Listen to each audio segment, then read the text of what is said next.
지난 시간에 출애굽기 15장 좀 하다가 만 걸로 저는 기억합니다.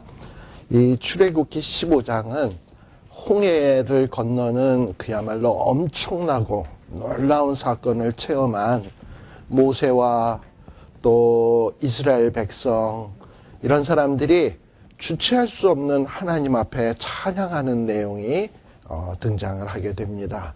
사실 하나님의 은혜를 막 정말 눈으로 체험하고 경험을 해야 그 찬양에 힘이 있어요. 그냥 입에만 밴 찬양, 내가 경험하지 못한 내용을 찬양할 때는 참 그 찬양에 힘이 없는데, 아마도 저는 이 출애굽기 15장에 나오는 이 찬양 불렀을 때에 그때 그 찬양 부르는 사람들의 그 표정, 얼굴, 이건 정말 대단하지 않았을까. 그러면서 여호와는 나의 힘이요 노래이며 구원이시다. 그가 나의 하나님이다. 얼마나 이게 감격스러운 찬양이었을까 하는 생각을 해봅니다. 정말 애굽의 3절, 애굽의 그 병거를 이끌고 온 600승의 병거를 이끌고 온 애굽의 군병들은 세계의 최고의 용사라고 해도 과언이 아닌데, 그런 것들을 하나님이 그야말로 홍해 강 속에다가 그냥 처박는 이런 모습을 보면서 정말 하나님은 용사시다.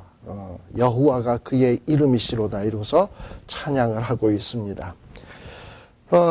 그래서 여기 보면은 또 어떤 것도 찬양하느냐 하면은, 거기에 보면 4절에 보면 지난 시간에 좀 얘기했습니다만, 애굽의 군대를 하나님이 바다에 뭐 했다? 던졌다. 이런 것은 과거에 이스라엘 백성들의 자녀들을 애굽 사람들이 나일강에 던졌거든. 던진 거에 대해서 하나님이 딱 기억하고 있다가 니들이 내 백성을 뭐 강물에다 던져? 그래, 너희들도 홍해에다가 던짐 당해봐라 하고서 그냥 몽땅 던지시는 거예요. 그러니까 하나님이 행한 대로 아주 그냥 철저하게 보응하시는 것을 체험을 하게 되는 겁니다. 그리고 아마 지난 시간에 이야기했습니다만, 홍해가 갈라질 때에 보면은 8절, 거기에 보면 콧김에 물이 쌓이되 파도가 언덕같이 일어섰다라고 했습니다.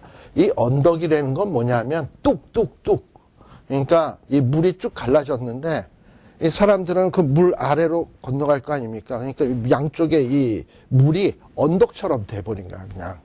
그리고 거기에 보면 뭐라고 되어 있냐면은, 큰 물이 바다 가운데 뭐 한다? 엉긴다. 이 엉긴다라는 표현은 어떤 표현이냐면, 우리 물은 유동체 아닙니까? 이렇게 흐르는 거잖아. 근데 이게 흐르는 게 엉겨버리면 고체같이 되는 거야. 그러니까는 완전히 물이 흐르는 것이 그냥 이 벽이 고체같이 굳어가지고 딱 이렇게 돼 있는 거야. 이게 도대체 뭔 일인가 이런 생각을 할 수 있을런데, 얼마 전에 우리 겨울이 굉장히 추웠잖아요. 나이아가라 그 폭포 아시죠? 그게 얼었대요. 그래서 그 나이아가라 폭포 구경 갔던 사람들이 추워서 구경은 다 했다 이런 생각했는데, 그 얼어있는 폭포를 보고선 진짜 나이아가라 오기를 잘했다라고들 고백했다는 거 아닙니까? 왜냐하면 그런 광경을 볼 수가 없거든. 암만 추운 겨울에도 나이아가라는 웬만해선 안 온대요. 근데 그게 몽땅 어는 모습을 보면서 기가 막힌 거지.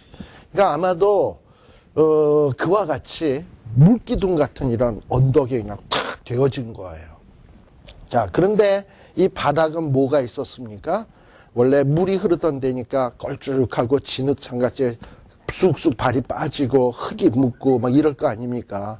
그러니 소나 나귀들 데리고, 특히 어린아이들, 연세 드신 분들 데리고 건널 때는 그게 쉬운 길이 아니라고요. 우리 배집사님도 지난주일에 비가 와서 바닥에 이렇게 돼서 못 오셨다고 그랬는데, 그 물이 빠진 데가 어떤 데는 물이 흥건하게 있을 것이고 이럴 터인데 그거 어떻게 건너겠습니까? 그런데 지난번에 우리가 홍해가 갈라질 때 동풍이 불었다고 얘기했죠. 이 동풍은 저 사막 쪽에서 불어오는 뜨거운 바람이에요. 그러니까 하나님이 홍해를 가르신 다음에 땅이 마른 땅이 되도록 해서 드라이를 하신 거예요. 푹 하고. 드라이를 하신 것을 이 시편에서는 뭐라고 표현을 하느냐 하면 주의 뭐가? 콧김. 주의 콧김이 지금 여기 8절에 보면 주의 콧김에 물이 쌓이고요. 아마 주의 그 콧김에 땅들이 마른 땅이 되고요. 그리고 파도는 언덕같이 딱 이렇게 구름같이 서고, 그리고 그 막 유동체 물들이 바닷 가운데 막 이런 엉기는 이런 모습. 이런 거를 이스라엘 백성들이 언제 체험했겠습니까? 정말 또 난생 처음이라는 말이 이런 거지. 이전에도 없었고 이후에도 없는 기가 막힌 경험을 딱 하는 순간 이들이 이거를 뭐라고 얘기합니까? 필설로 표현 못한다. 정말 글로서는 표현 못하니까 겨우 표현한 게 요 정도 이렇게 표현한 거야. 그러니까 이렇게 찬양하면서 이런 어떤 모습을 찬양하면서 이 부를 때의 그들의 감격, 이게 얼마나 대단했겠는가라는 거예요. 자, 9절도 봅시다. 거기에 보면 애굽의 군대들은 이 이스라엘 백성들을 쫓아오면서 뭐라 그랬냐? 저것들 지금 막다른 골목에 있으니 앞에는 바다, 뭐 좌우에는 산들, 이러니 우리가 드립다 따라가서 그들을 따라 미치게 되면 그들이 갖고 간 뭐 금은 보석들 다 줬잖아요. 그러니까 나갈 때 다 줬잖아. 근데 그거를 다시 찾아와서 우리가 나눌 수 있을 거다. 그리고 내가 그들로 인해서 지금 마음이 짠했는데 그거 다시 다 빼어서 오면은 내 마음이 만족하게 될 거다. 그래서 내가 내 칼을 빼서 내가 그들을 멸하겠다. 이러고서는 그야말로 살기 등등, 의기양양, 뭐 이런 식으로 이스라엘 백성들을 쫓아왔는데 10절에도 주께서 주의 바람을 일으키심에 바다가 그들을 덮으니 그들이 흉흉한 물에 납같이 잠겼다. 특별히요, 이스라엘 백성들이, 애국 군대들이요, 이 병거도 이게 막 금속으로 돼 있을 거 아니야. 또 이 군인들은 또 투구에, 갑옷에, 칼에, 창에, 다 이거 쇳덩어리잖아. 그러니 이런 것들을 가지고선 옷에 입었으니 물속에 들어가는 순간 수영도 못했을 거야. 그냥 잠술 거야.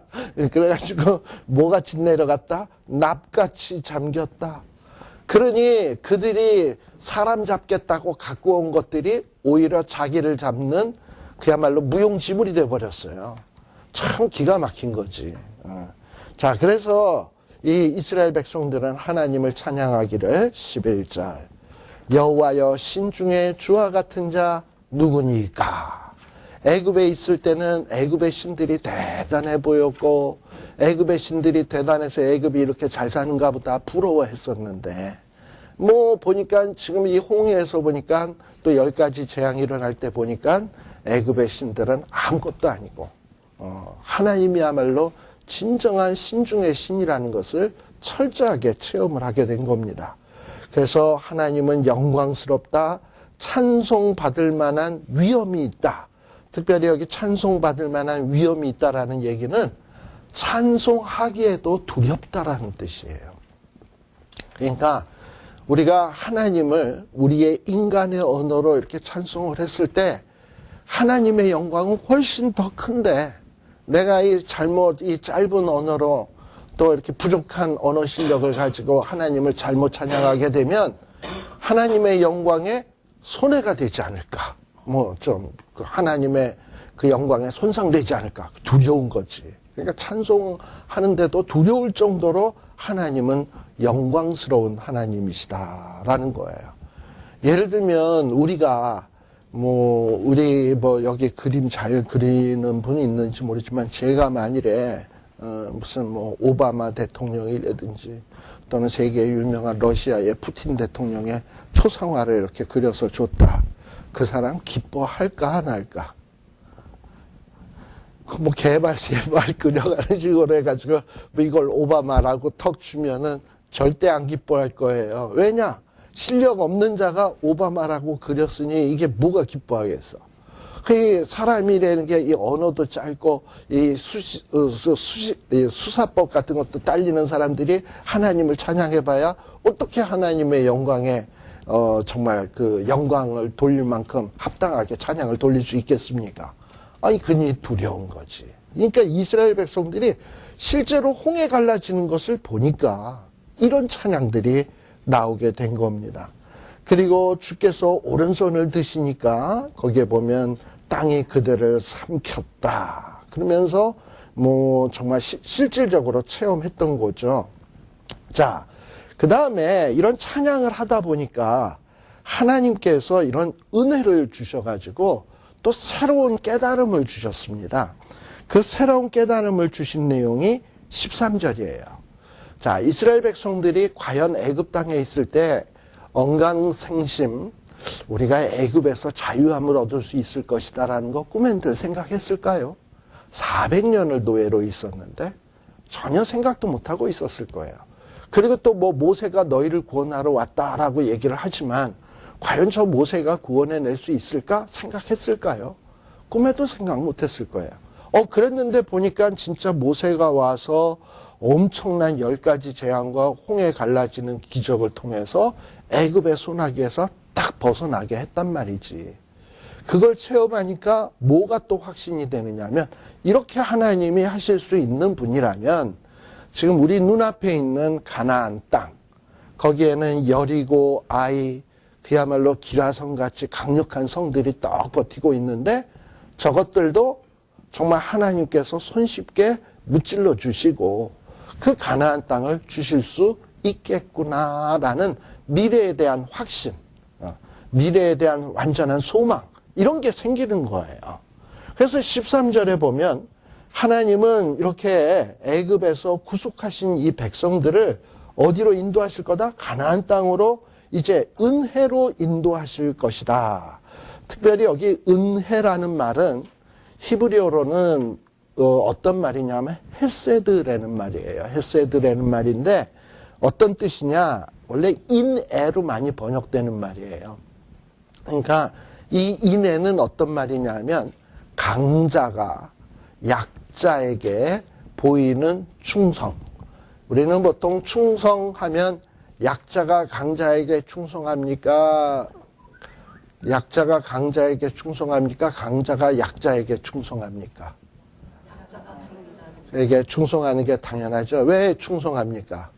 안 충성하면 맞으니까. 또는 안 충성을 해야 무슨 떡고물이라도 떨어질 것 같으니까. 그러니까 뭔가 바라는 게 있기 때문에 충성을 하는 거예요. 근데 보통 강자가 약자에게 충성할 때는 바라는 게 없어. 강자가 약자한테 충성해서 뭐 얻어먹을 게 뭐 있겠습니까? 그러니까 우리는 흔히 무슨 생각을 하냐면 무슨 강자가 약자에게 충성하냐? 그런 충성이 어디 있냐? 있어요. 그게 뭐냐면 엄마가 어린 애기에게 하는 충성 같은 경우, 부모가 자식에게 하는 충성. 뭐 애 키우면서 내가 너 60만, 내 나이 60만 넘어봐라. 이제 네 등골 빼먹고 살 거다. 부모가 그러면서 애를 키우는 부모가 어디 있습니까? 그냥 키우지. 그러니까 아무런 자녀를 키우면서 대가를 바라지 아니하고 부모는 충성하고 그래요. 바로 이런 걸 보고 뭐라 그러냐면 인애라 그러는 거야. 인애. 저는 어릴 때 인애하면 어질 인자 사랑 애자 해가지고 하나님이 스마일하고 있는 게 인애인 줄 알았어요. 그게 아니라 참 어떻게 보면 처절한 거야. 하나님께서 나에게 아무런 대가도 바라지 아니하고 독생 성자 예수 그리스도를 내주기까지 나를 사랑하는 그 사랑. 나한테 대가를 바라느냐? 안 바래. 이런 게 이게 하나님의 인애야.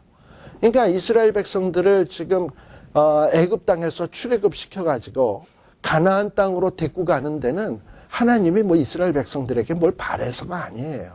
그냥 아브라함 때 하나님이 내가 너의 백성을 하늘의 별처럼 땅의 티끌처럼 많게 해주겠다고 약속했잖아.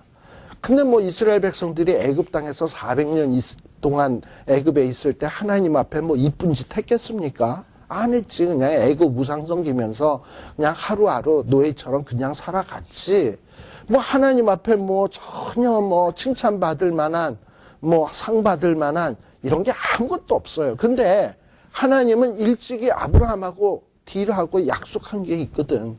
그걸 기억하시니까 하나님은 이스라엘 백성들이 잘하냐 못하냐 상태에 관계없이 그 약속하신 것을 기억하시고 꾸준히 자기의 약속대로 이스라엘 백성들에게 대가를 바라지 않냐고 충성을 보이셔서 아브라함 때 무슨 약속했습니까? 후손 많게 해주겠다. 또 하나 뭐죠? 땅 주겠다. 그러니까 이스라엘 백성들을 어디로 인도해야 되냐면 하나님이 구속하시고 이스라엘 백성들을 인도하셔서 어디로 들어가게 해야 되냐? 성결한 처소로 데리고 갈 수밖에 없어. 특별히 가나안 땅은 지금 현재는 가나안 칠족속, 이 죄를 먹고 마시는 이런 더러운 민족들이 그곳을 장악하고 있는데 하나님이 이제 그들을 쫓아내실 거고요. 그것을 거룩하게 하고 그곳을 성결하게 만들어서 이스라엘 백성들을 그 안에다 집어넣으실 거예요. 특별히 여기에서 성결한 처소, 거룩한 처소 이런 뜻은 또 어떤 뜻이냐? 그것은요. 이제 하나님이 거하실 곳이 될 거예요. 가나안 땅은. 왜냐하면 가나안 땅에 예루살렘이 있죠. 예루살렘 안에 뭐가 세워집니까? 성전 세워질 거고요. 성전 안에 이제 하나님이 함께 거하실 것 아닙니까? 그러니까 그 예루살렘과 이 가나안 땅은 거룩한 땅이 되는 거야. 그리고 그곳은 왜 성결한 처소가 되느냐? 하나님의 택하신 거룩한 백성이 살아야 될 땅이 되는 거야. 하나님이 그곳이 성결한 처소가 된다라는 거야. 근데 지금 이러한 약속들이 지금 모세가 홍해를 건넌 입장에서 보면 먼 과거의, 먼 미래의 이야기예요. 왜냐하면 모세는 BC 1500년대 사람이거든. 1440년 요때 사람인데 솔로몬 왕이 언제적이냐? 한 906년, 7년 요때 사람이거든. 그러니까는 솔로몬 왕 때까지는 자그만치 한 500년? 500년이 지나야 성전이 세워질 일이고 또 거기에 거룩한 어떤 정말 하나님의 그 언약궤가 안치되고 이런 일들이 벌어지게 되는데 벌써 500년 되어질 일을 막 홍해가 갈라지고 찬양하고 감사하고 이러다 보니까 하나님이 계시로서 앞으로 그 땅이 성결한 곳이 될 거다. 하나님이 함께하게 될 거다. 이런 어떤 소망, 그 미래에 대한 확신 이런 걸 주시는 거야. 그래가지고 이런 거를 다 느꼈던 이 모세가 마치 예언 찬양을 하는 거지. 예언 찬양이에요. 지금 여기 13절. 하나님은 이렇게 출애굽을 시켜서 홍해까지 건넜다면 이제 남은 광야의 여정도 하나님께서는 그의 은혜, 인애라고도 얘기했죠. 인애로 우리를 인도하실 것이고 마침내 그 하나님의 힘으로 우리들을 주의 성결한 처소에 들어가게 하실 것이다 라는 확신이 생긴 거예요. 이 믿음이라고 하는 것은, 믿음 생활이라고 하는 건 이래요. 우리가 예수를 딱 믿고 처음에 믿었을 때 믿음이라는 게 뭐 있습니까?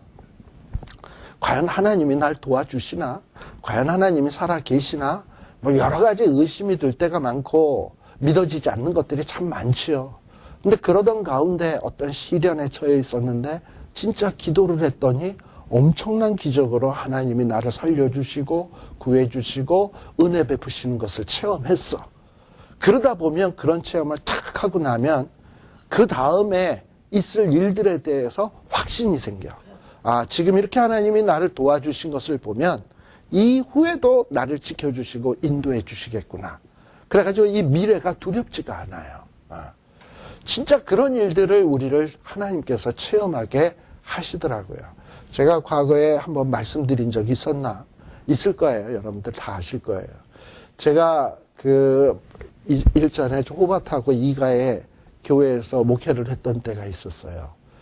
그랬는데 교회가 놀스리치 지진 때문에 다 깨지고 부서졌어요. 그래가지고 그게 또 그 교회 안에 애들 그 교육원이라 그래가지고 데이케어 센터를 했거든요. 근데 이게 크랙 같은 게 가가지고 벽돌이 뚱 떨어지면 애들 머리에 뚱 떨어져서 다치기라도 해봐. 이건 뭐 속수무책이 되는 거예요. 그러니까 이거 어떻게 고쳐야지 빨리. 그래가지고 무슨 이런 건축 수리하는 사람들 불러가지고 저거 고치는데 얼마 들겠냐 그랬더니 36만 불 들겠대. 건축 수리하는 데만. 한숨이 나왔겠죠. 답답한 거야. 그 새벽에 엎드리면 그저 하나님 답답합니다. 그리고 뭐 그때 제가 교회에서 사례를 또 교회 재정이 어려워서 얼마를 받았냐.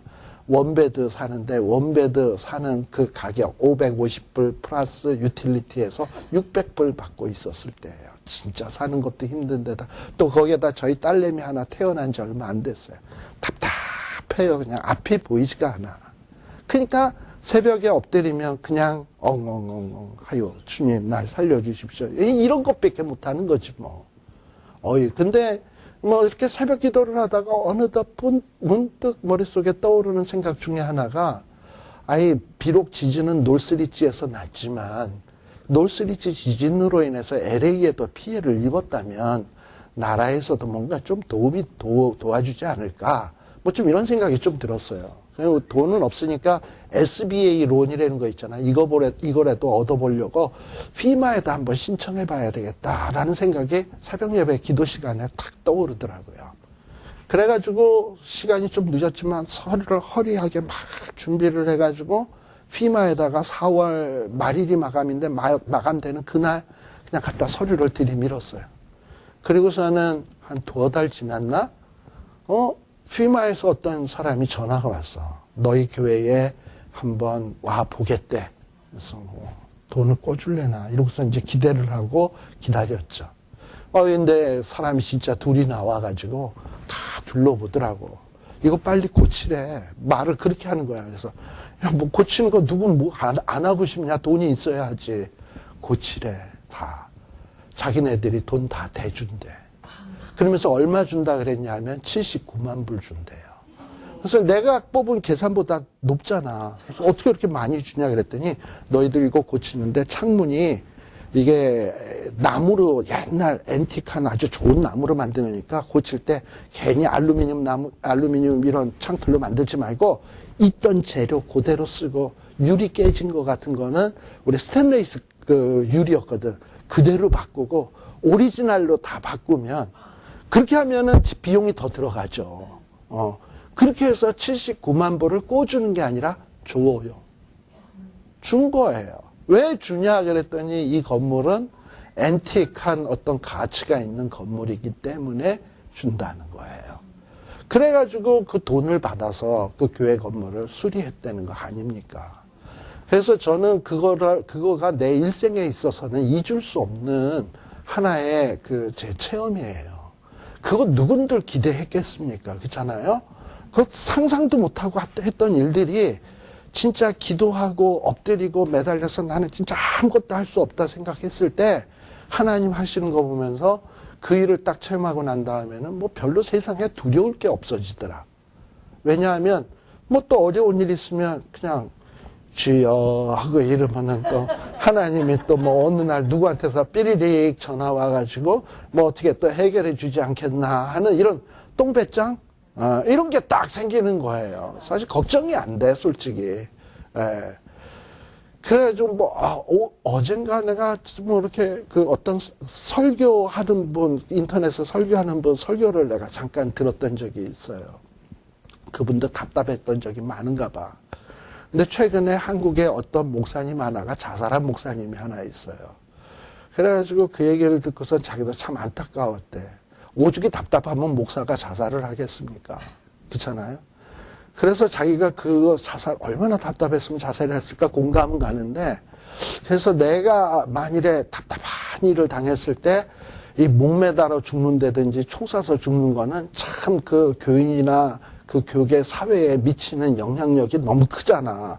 목사가 총 쏴가지고 죽었다든지, 목사가 목매달아 죽었다든지, 그러면 너무 충격이 크잖아.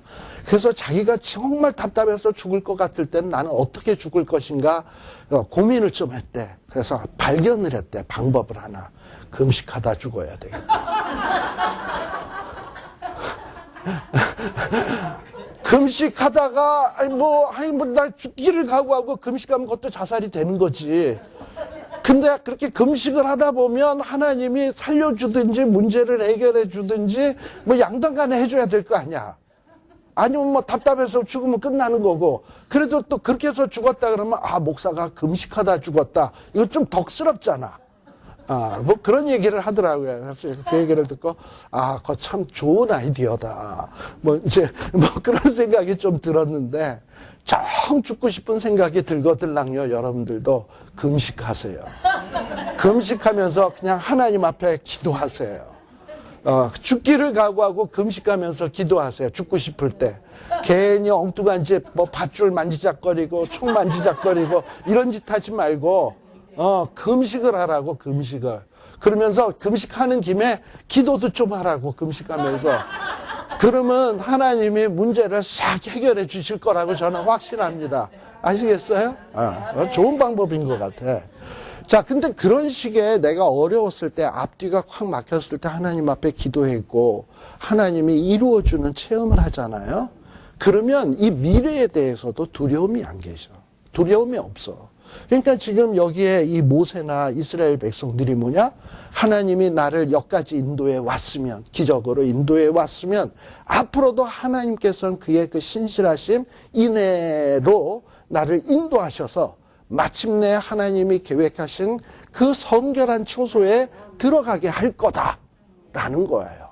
그런 확신이 생긴 거야. 자, 그리고요, 하나님은 벌써 믿음의 눈으로 다 보여. 이렇게 홍해가 갈라지고 10가지 재앙으로 애굽 사람 혼냈다라는 소식이, 이게 사실 세계에 있을 수 없는 일이 생긴 거잖아요. 그러니 이런 소문이 얼마나 빨리 퍼져나가겠습니까? 바라는 말이 천리 간다. 이 소문이 쫙 퍼져서 어디로 가느냐? 이미 가나안 땅까지 소문이 퍼지는 거야. 또 가나안 주변에 있는 모압, 에돔, 암몬 이런 나라에도 소문이 쫙 퍼지는 거야. 글쎄 이스라엘 백성들이 애굽에 있는데 애굽에 하나님이 10가지 재앙을 일으키셨대. 근데 이스라엘 백성들이 막다른 앞에는 바다 뒤에는 애굽 군대 양쪽엔 산이고 정말 막다른 골목에 딱 처했는데 글쎄 바다가 갈라졌대잖아.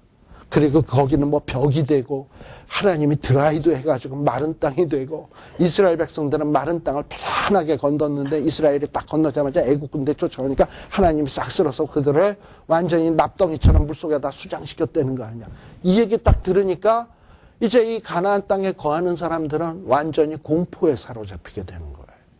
그게 벌써 이 모세는 가나안 땅에 들어가지 않았는데도 지금 이스라엘 백성들은 가나안 땅에 들어가지 않았는데도 뭐가 보이냐 14절. 열방이 이런 소식을 듣고 떨며 블레셋 거민들이 두려움에 사로잡히며 에돔 방백이 놀라고 모압 영웅이 떨림에 잡히며 가나안 거민이 다 낙담하니이다. 이게 보이는 거예요. 놀람과 두려움이 그들에게 미침해 주의 팔이 큼을 인하여 그들이 돌같이 고요하여 싸우되 여호와여 주의 백성이 통과하기까지 곧 주의 사신 백성이 통과하기까지 였나이다 라고 되는 거예요. 그러면서 하나님은 어떻게 하실 거다? 이제 주의 백성을 인도해서 주의 기업의 산, 하나님이 이스라엘 백성들에게 가나안 땅을 기업으로 주실 거 아니야. 근데 이 가나안 땅은 주로 산이 많거든. 그러다 보니까 왜 기업의 산이라 그랬냐? 산이 많다 보니까 이것을 주는 곳을 기업의 산이라고 얘기한 거예요. 그래서 기업의 산에 심으실 거다라고 그런 거예요. 그리고 그곳은 뭐냐? 하나님이 거하실 곳이에요. 그래서 하나님이 오래전서부터 예비한 곳이에요. 언제부터 예비했냐? 아브라함에게 이야기하시기를 이렇게 얘기했잖아요. 아브라함에게 이야기하기를 뭐라고 얘기했냐면은 동서남북 바라봐라. 이 땅 너에게 줄 거다. 종과 횡으로 거해봐라. 이 땅 다 줄 거다. 하나님이 아브라함하고 약속해서 이미 딱 땅 주기로 딱 점 찍어 놓은 땅이잖아요. 그러니까 하나님이 다 예비해 놓으신 땅인데 이 땅으로 인도해 주실 것이 지금 이 홍해를 건너면서 찬양하다 보니까 그게 보여. 그래서 막 또 찬양하는 거야. 여호와의 다스리심이 영원 무궁하시도다 하고선 찬양을 하고 있는 거예요. 자, 그리고 이제 이렇게 찬양을 하다 보니까 또 누가 또 등장을 하느냐 하면은 이제 19절인데요. 요 19절은 지금 요 앞에는 모세와 이스라엘 백성들이 찬양한 내용입니다. 18절까지가. 그렇게 찬양하게 된 이유가 무엇인가 하는 것을 다시 한번 설명해 주고요. 이 20절서부터는 누구의 얘기가 나오냐면 미리암이 찬양하는 얘기가 나옵니다.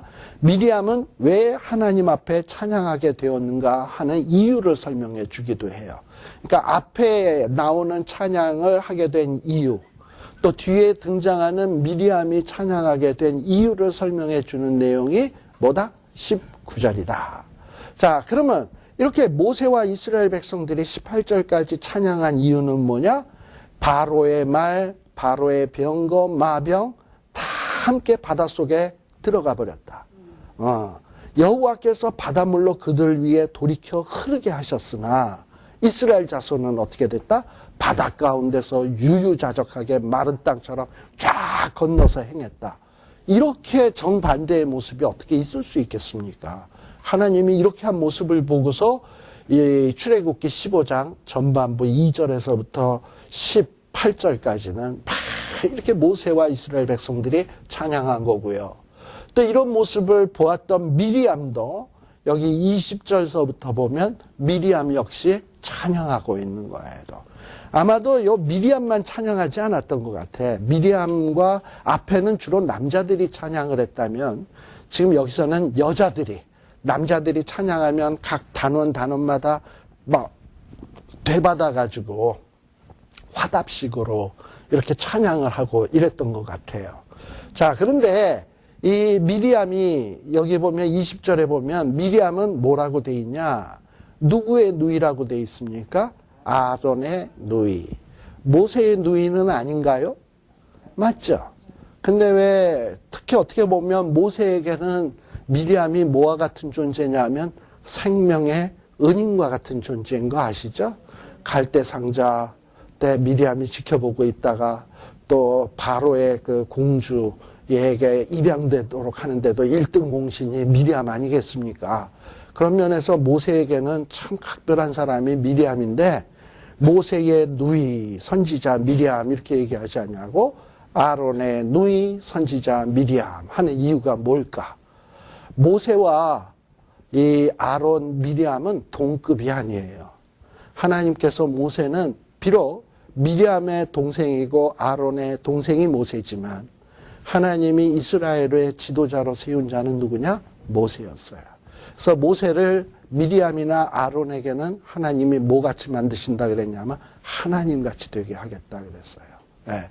그랬기 때문에 지금 하나님은 모세는 아론이나 미리암과 동급이 아니기 때문에 미리암하고 좀 동급이 되는 자는 누구냐? 아론이기 때문에 아론의 누이 미리암하고 이렇게 지금 언급을 하고 있는 겁니다. 자, 그래서 아무튼 아론의 누이 선지자 미리암 이렇게 돼 있는데 미리암이 뭐 선지자로서 뭐 특별히 한 일은 없습니다만 그러나 어쨌든 이렇게 선지자 미리암이 손에 소고를 잡고 막 소고를 잡고 춤을 추면서 막 하나님을 찬양했어요. 찬양의 내용은 여기는 좀 간단하게 나와. 21절에 나오는 내용이 지극히 간단하죠. 화답하여 가로되 너희는 여호와를 찬송하라. 그는 높고 영화로우시며 말과 그 턴자를 바다에 던지셨음이로라 하였더라. 앞에 나오는 찬양에 비하면 너무 지극히 간단하죠. 예. 그럼에도 불구하고 이 미리암과 여인들의 찬양에서 독특한 특징 하나는 뭐냐면 소고를 치면서 춤을 추면서 찬양했다는 사실입니다. 자, 우리가 간혹 이런 보수적인 교회 있잖아요. 뭐 이런 뭐 고신 또는 뭐 합동 측도 옛날에 좀 뭐 교회 안에서 기타도 못 치게 했잖아. 그리고 뭐 춤추면서 찬양한다. 막 손들고 찬양한다. 이런 거 좀 용납이 안 됐잖아요. 근데요, 성경에 보면 분명히 이렇게 기쁜 일이 있을 때 춤추면서 소고 치면서 찬양한 내용들이 나옵니다. 지금 요 미리암의 케이스도 그렇고 또 훗날 다윗이 언약궤가 이렇게 들어오게 될 때 춤추면서 찬양했던 것이 있고요. 그 다음에 뭐 시편 같은 데 보면 수금과 재금과 비파와 뭐 또 소고와 이러면서 찬양하라 하는 데도 있고요. 이렇게 성경의 곳곳에 보면 어쨌든 우리가 할 수 있는 모든 동작, 모든 악기, 동원해서 하나님을 찬양하라고 하고 있습니다. 그런 면에서 어떻게 보면 교회 안에서 이런 각종 악기를 동원해서 춤도 추면서 찬양할 수 있다고 생각이 저는 돼요. 근데 문제는 뭐냐? 이제 이 춤을 추면서 찬양하는 게 과연 정말 하나님 앞에 마음을 다하고 뜻을 다하고 성품을 다해서 찬양하는 거냐? 아니면 사람들이 자기 스트레스 해소하기 위해서 하는 거냐? 이게 문제인 거야. 예. 그러니까 어떨 때는 그런 어떤 찬양에서 춤을 추고 하는 것이 어떤 이 예배를 주도하는 사람들이 그들의 어떤 감정을 흥분시키고 자극시켜서 마치 엑스타시 어떤 이런 과정으로 집어넣는 도구로서 사용을 하고 있다면 그건 금지되어야 하지만 정말 하나님의 은혜에 감격해서 손이 올라가는 걸 어떻게 해? 터져 나오는 눈물을 어떻게 하냐고. 그런 것들은 우리가 제어해서는 안 되지 않을까 하는 게 제 생각이고 또 많은 이런 건전하게 생각하는 사람들의 생각인 것 같습니다. 우리가 하나 분명히 깨달아 알아야 될 것은 뭐냐 하면 사람은 외모를 보거니와 하나님은 마음의 중심을 보신다. 그러니까 춤을 추며 찬양한다 하더라도 그것이 진심 어린 찬양이 아닌 거를 누가 제일 잘 아냐? 하나님이 알아. 아무리 엄숙하고 거룩한 예배처럼 드리는 것 같아도 그 속이 가짜인 거를 하나님은 너무나도 잘 알아. 그러니까 우리가 하나님 앞에 예배를 드린다, 찬양을 한다. 아까 찬양이 두려움의 찬양이라고 그랬잖아요. 내 이 짧은 표현력을 가지고 하나님의 영광을 어떻게 찬양할까? 또 내 찬양으로 어떻게 하나님을 기쁘시게 할까? 또 나의 이 예배가 드리는 이 행동에 어떻게 하나님을 기쁘시게 할까? 정말 두려움으로 임한다면 하나님은 그 마음 아시고 우리들의 비록 좀 목소리도 시원치 않고 춤추는 동작도 우스꽝스러워도 하나님은 그 찬양을 받으시고 그 찬양을 기뻐하신다는 거예요. 그래서 그런 자세만 돼 있다면 우리가 너무 형식의 틀에 얽매이는 것, 그거 역시 또 잘못인 것 같아요. 왜 하나님이 그러셨는가 하는 이 핵심을 우리가 온전히 바로 깨닫는 것이 중요하다라는 거예요. 아무튼 이렇게 이스라엘의 백성, 모세, 미리암, 여자들 하나같이 이 홍해 갈라지는 이 사건을 통해서 하나님을 찬양했습니다. 우리도 이와 같은 경험이 있어야 된다라는 것을 말씀드리고요. 자, 그 다음에 이제 22절로 들어갑니다. 자, 22절에 들어가면, 자, 홍해에서 정말 엄청난 일들을 겪었습니다. 그리고 이스라엘 백성들을 하나님이 이제 인도에 가시는데, 어디로 인도에 갔냐? 수르 광야라는 곳에 들어갔습니다. 혹 여러분들 가운데서 여기 데스밸리라는 곳 갔다 오신 분 계십니까? 갔다 오신 분도 있고, 데스밸리라고 아주 사막인데 바닥이 쩍쩍 갈라져 있고 막 어떤 데는 막 소금도 땅바닥에 있고 막 이런 데 있어요. 여기서 한 4시간밖에 안 걸려요. 언제 한번 기회 되시면 거기는 근데 해 질 때, 해 뜰 때 거기 들어가야 거기가 좀 아름답습니다. 왜냐하면 해가 지고 질 때는 그림자랑 이러면서 색깔들이 막 이렇게 변해가지고 난 세상에 땅의 색깔이 그렇게 다 줄 몰랐어. 빨주노초, 파남보 다 있어. 땅의 색깔이. 그 해 질 때 이렇게 다 보면 빨간 흙, 까만 흙, 하얀 흙 다 있어. 그렇게 각양각색으로 있는 줄 참 또 미처 몰랐습니다. 근데 그게 여름에 가면 거의 완전히 죽을 지경이에요. 근데 지금 이스라엘 백성들이 어디를 통과하고 있는 거냐면 수르 광야라는 데를 통과하고 있어요. 물도 없고 바닥들이 쭉쭉 갈라진 그런 곳입니다. 자, 근데 홍해에서 그 엄청난 경험을 했고 찬양도 했었고 감격에 겨운 적도 있었잖아요. 근데 이 수르 광야에서 며칠을 행했다? 사흘길. 참 작심삼일이라는 게 한국에만 있는 줄 알았더니 얘네들한테도 있는 것 같아. 보니까는 한 사흘길 조금 고생하면서 걷기 시작하면서 물도 얻지 못하다 보니까 이 이스라엘 백성들이 이게 지금 뭐 하기 시작했냐 하면은 막 그냥 입이 이만큼 나오고 막 불평을 하기 시작을 한 거예요. 그래가지고 뭐 그러면서 톨레 이러면서 그냥 힘들게 걸어가고 있다가 드디어 마라라고 하는 곳에 딱 도착을 하니까 우물이 있네. 우물 같은 게 샘이 있단 말이죠. 야, 이제 살았다 하고서는 그 물을 딱 떠먹어 보니까 써. 원래 이 쓰다라는 말이 히브리어 마라라는 말이에요. 쓰다라는 말이. 또 어떤 사람은 이곳의 물이 아주 짜고 고약하대요. 냄새가 나고. 그걸 갖다 이렇게 표현을 했다라는 얘기. 그래서 너무 쓰고 짜고 악취가 나고 해서 도저히 먹을 수가 없어서 물 먹지 마라 해서 마라라고 이름을 지었다는 거. 그래서 마라가 아니고 마라라는 말이 쓰다, 어떤 악하다, 뭐 이런 뜻이에요. 그래서 물이 그냥 완전히 정말 이게 먹기에 역겨워가지고 마라라고 이름을 지은 거예요. 자, 그런데 이러니까 물 그동안에 갈증나 죽겠지. 마라라고 와서 뭘 마실 수 있을 줄 알았는데 물은 완전히 엉터리, 완전히 역하지. 마실 수도 없지. 그러니 이스라엘 백성도 얼마 전까지는 그래도 하나님 찬양했던 사람인데 그래도 명색이 하나님이 우리를 인내로 인도하실 거라고 얘기를 막 했던 사람들인데 자기네들도 원망하기가 좀 계면쩍지. 그런데 물이 쓰다 보니까 참았던 그 불평이 입으로 표현되기 시작한 거예요. 누구를 원망했다? 모세를 향하여 원망했다. 우리가 무엇을 마실까? 참 모세가 그렇게 불평하고 원망하는 이스라엘 백성들을 보면 야, 이놈들아, 너네들 10가지 재앙 봤잖아. 홍해 갈라지는 거 봤잖아. 뭐 이러고서는 막 야단치고 싶은 생각도 들겠죠. 그러나 이 광야 사흘길을 힘들게 걸었던 거, 이게 여태까지 일평생 해보지 않은 일 아닙니까? 그러니까 모세도 힘들었을 거야, 사실은. 그리고 이스라엘 백성 힘든 것도 잘 알고, 꾸짖고 싶어도 꾸짖을 수는 없고, 너네들 그렇게 경험해놓고 이게 무슨 경우냐 이러고 야단을 콱 치고 싶은데. 그렇다고 또 다른 사람들처럼 자기도 하나님한테 대해서 막 불평하고 원망하자니 그래도 명색이 이스라엘의 지도자인데 그럴 수도 없고. 이런 걸 보고 뭐라 그래? 사면초가다. 그럴 때는 어떻게 한다? 하나님 앞에 부르짖는 거예요. 지금 모세가 여기서 하나님 앞에 부르짖었다라는 것은 어떤 불평의 부르짖음이 아니에요.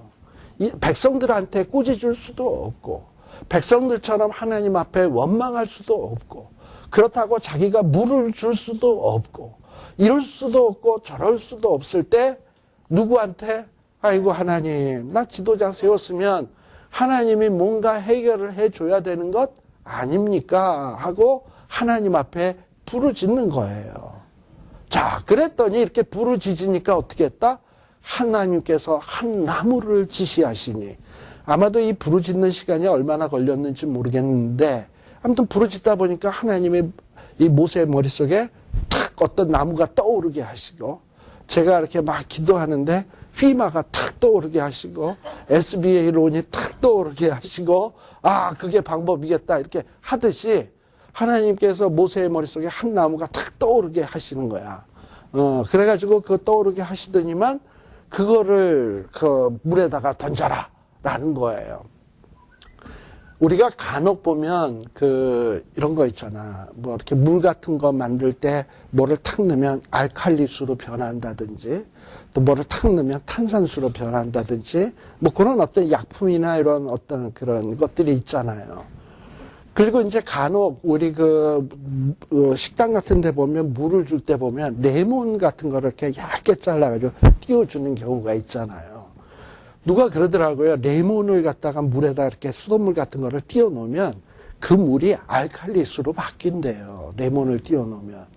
저도 처음 알았어요. 그래서 어쨌든 그 레몬에서 나오는 그 성분이 물을 알칼리로 바꾼다 그러더라고. 그래서 뭐 집에 뭐 알칼리 이온수기 이런 게 없는 분은 물을 갖다 마실 때 레몬을 딱 띄워 먹으면 건강에 좋다. 뭐 이런 얘기를 하더라고요. 그것처럼 이 사막에 이 마라도 그래도 샘이 있던 곳이니까 오아시스니까 나무 같은 게 있을 거 아니에요? 일종의 무슨 선인장류 같은 거? 이런 선인장류의 뭐 이런 나뭇가지 같은 거를 딱 이렇게 띄우면 레몬 띄우듯이 그러면 그것이 변한 것 아니겠나라고 얘기를 해요. 근데 뭐 그럴 수도 있겠지. 근데 그 나무가 200만이나 먹을 수 있는 물을 그렇게 바꿨다 그러면 그건 기적 아니야. 그렇잖아요. 기적이잖아. 그건 기적이지. 아니 레몬을 띄워서 알칼리수로 만든다 칩시다. 200만이 먹을 수 있는 그것도 사흘 동안 물 한 모금 못 먹은 사람들을 먹일 만큼 물을 만들려면 레몬 몇 개 띄워야 돼. 그렇잖아요. 근데 이거 하나 띄웠는데 그렇게 됐다 그런다면 이거는 기적인 거지. 근데 꼭 어떻게 보면 성경을 보면서 어떻게 이런 초자연적인 기적을 믿지 못하는 사람들은 자꾸 이상한 걸로 해서 그거 레몬 띄우면 알칼리도 변하듯이 그 물이 썼었는데 그걸 해서 화학적 성분으로 변환된 것이지 그게 뭐 하나님의 기적 아니야 라고 설명하려고 하는 사람들이 있어. 참 답답해요. 천지를 창조하신 하나님이 못하는 게 기적이지 그게. 왜 뭘 못해. 그러니까 이건 기적인 거예요. 그런데 하나님이 왜 나무 한 가지를 띄어서 하라 그랬냐. 모세가 하나님이 주신 생각에 순종해서 행동으로 옮겼더니 그 행동은 별것도 아닌데 별것도 아닌 행동에 순종했더니 하나님이 엄청난 기적을 주었다라는 것을 체험케 하기 위함이거든. 그러니까 우리 하나님이 역사하시는 방법이 그래요. 그냥 해줄 수도 있어. 그냥 마라물을 그냥 모세 손이나 나무까지 안 넣어도 그냥 달게 쓱 만들면 돼. 근데 하나님은 뭐냐? 나무까지 지시하시고 따서 물에 던져라. 그거랑 사실 물이 달아지는 거랑 무슨 관련이 있습니까? 아무런 관련이 없는데 하나님이 그런 거를 한번 해보래. 해서 했더니 달아졌어. 이게 하나님이 역사하시는 방법이에요. 그래서 우리들이 어떨 때 보면 아 내가 지금 이 난관을 헤쳐나가야 되는데 이리저리 길이 안 보여. 그래서 어떡합니까? 그냥 방법이라는 게 하나님 앞에 부르짖는 것밖에 없어서 그냥 부르짖는데 새벽에 문득 네가 누구누구랑 다투고서 화해 안 했지. 그게 해결이 안 되고서 너 이 문제가 해결될 줄로 아느냐? 근데 자기가 집에서 생각을 해보니까 그 사람하고 회화하는 거랑 지금 이 문제랑은 아무런 상관이 없는 거야. 인과관계가 전혀 없어. 이건 비즈니스고 이거는 전혀 이 비즈니스하고 전혀 상관없는 그 사람의 문제인데 그냥 마음속에 그냥 기도를 하는데 그런 생각이 떠오르는 거야. 그럴 때 어떻게 한다? 간다. 화해한다. 그랬더니 이 비즈니스가 이상하게 해결이 돼버리는 거예요. 그러니까 그런 일들을 우리가 일상적인 삶 속에서 체험을 하셔야 돼. 그러면서 하나님의 뜻에 순종하면 이런 일들이 일어나는구나. 이런 기적이 있구나. 라는 것을 하나씩 배워가는 것이 뭐냐면 여호와를 알아가는 거야. 그 여호와를 알아가는 게 뭐냐면 내 구원을 이루어가는 거예요. 자, 그래서 모세도 정말 이렇게 부르짖었더니 하나님이 나무 지시하시고 던지라 그랬더니 던졌어. 그랬더니 달아졌어. 이건 인과관계가 전혀 성립이 안 되는 거예요. 그냥 하나님 앞에 순종했더니 하나님이 해줬다라고 밖에 설명 안 되는 거예요. 자, 그래서 하나님은 이걸 계기로 해서 뭘 이스라엘 백성들에게 얘기하냐?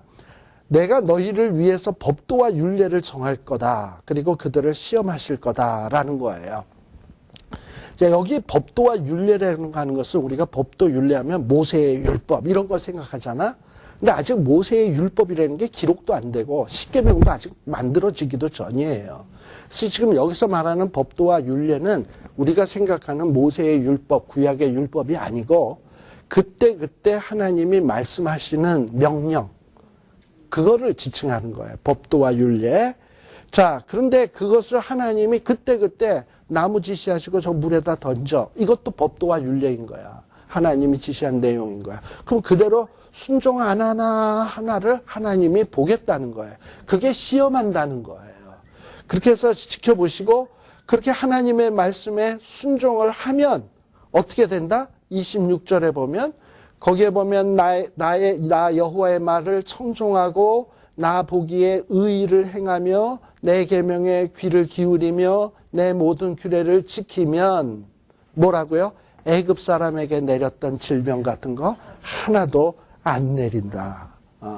아마도 모르긴 몰라도 이 마라의 물이 쓰고 좀 안 좋은 물이라서 어떤 사람들은 먹고 이런 식중독? 뭐 이런 것도 생겼는지 모르겠어. 그러니까 아마 치료의 라는 말이 나오는지도 모르겠어요. 근데 이렇게 순종을 하면 물이 달아져가지고 병에 안 걸리도록 하나님이 치료를 막 해주시는 거야.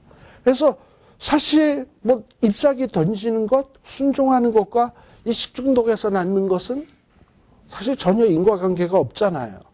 식중독에 걸렸으면 뭘 해야 됩니까? 그 속 안에 있는 이런 이 비블리오균, 얘네들 죽이는 항생제 약을 먹어야지 나요. 그렇잖아. 그래야지 되는 거지. 하나님의 말씀에 순종하면 비블리오균이 죽습니까? 이거 세상 사람들 생각할 때 이해가 안 되는 얘기예요. 근데 하나님은 뭐냐? 너희들이 말도 안 되는 내 명령에 순종하면 너희들의 그 질병을 뭐 하겠다? 치료하시겠다. 그러면서 이스라엘 백성들에게 그 마라에서 나무를 던져서 순종했더니 어떤 기적을 체험하게 하므로 하나님 앞에 순종했을 때 어떤 놀라운 결과가 오는가 하는 것을 체험시킴으로써 이스라엘 백성들에게 어떤 신앙생활이 뭔가를 깨우쳐 주시는 장면이에요. 그리고서는 하나님이 이스라엘 백성들을 어디로 데리고 갔다? 엘림에 데리고 가가지고 거기에는 물샘 12이 있고요. 종려나무 70주가 있어. 아마 이 엘림이라는 곳은 굉장히 비가 많이 오는 지역이라서 삶도 많고 나무도 잘 자라고 그런 곳인 것 같아요. 그곳에 가서 이스라엘 백성들이 충분하게 물을 먹고 쉴 수 있게 했습니다. 그래서 하나님이 이스라엘 백성들을 우리 하나님의 백성들을 광야 세상 같은 곳으로 인도하실 때 하나님은 두 가지로, 하나는 우리에게 때로는 형통함을 주시고 때로는 어떨 때는 우리에게 곤고함을 주셔가지고 이 곤고와 형통이라는 거를 두 가지를 병행케 하사 우리를 하나님의 사람으로 만들어 가세요. 그래서 곤고한 날에는 뭐 해라? 하나님 앞에 기도하고, 그리고 평안한 날에는 뭐 해라? 감사하고 찬양하고, 이러면서 우리의 믿음이 다듬어지고 하나님의 사람으로 온전해져 가는 것이다 라는 것을 가르쳐 준 내용이 이 15장의 내용이었습니다. 잠시 쉬었다 가도록 하겠습니다.